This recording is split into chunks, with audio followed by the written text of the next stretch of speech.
ఆంధ్రప్రదేశ్ రాజకీయాల్లో అరెస్టుల వ్యవహారం మరోసారి చర్చనీయాంశంగా మారింది.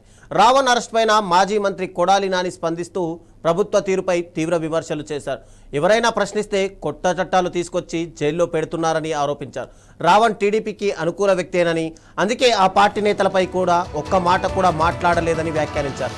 గత ఏడాది కాలంగా పవన్ కళ్యాణ్ విమర్శించడమే రావణ్ అరెస్టుకు కారణమైందని, జనసేన కక్షపూరితంగా కేసులు నమోదు చేయించిందని కొడాలి నాని ఆరోపించారు. ఈ వ్యాఖ్యలు రాష్ట్ర రాజకీయాల్లో మరోసారి తీవ్ర చర్చకు దారితీశాయి.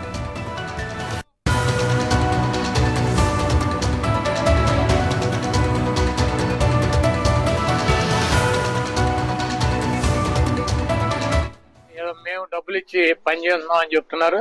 మీరు గనక ఈ మొత్తం ఈ జరిగినటువంటి సంఘటన కనుక మనం పరిశీలించినట్లయితే తెలుగుదేశం పార్టీ వాళ్ళు ఎక్కడ కేసులు పెట్టలే అతని మీద. తెలుగుదేశం పార్టీ వాళ్ళు ఎక్కడ కూడా పోలీస్ స్టేషన్కి వెళ్ళి దాడులు చేయలే. తెలుగుదేశం పార్టీ ఎక్కడ కూడా అతని గురించి కానీ, అతను సోషల్ మీడియాలో కానీ రావణ్ చెడ్డవాడనో లేకపోతే అతని గురించి ఎక్కడ కూడా విమర్శలు చేయట్లా. ఎవరయ్యే చేసేదంటే తెలుగుదేశం పార్టీకి సంబంధించినటువంటి పేటిఎం బ్యాచ్ మీడియా, ఏది ఏబిఎన్, TV5, మహా న్యూస్, అదేవిధంగా యూట్యూబ్ ఛానల్స్ కొన్ని ఉన్నాయి తెలుగుదేశం పార్టీకి, అవి చేస్తున్నాయి. ఎందుకంటే మరి బిఆర్ నాయుడు గారిని బ్రోకర్ గార్డ్ అని చెప్తాడు ప్రశ్న రావణ్. అదేవిధంగా ఏబిఎన్ రాధాకృష్ణని అమ్మనా బూతులు తిడతాడు, ఒకరిని బ్రోకర్ అని, ఒకడు లోఫర్ అని.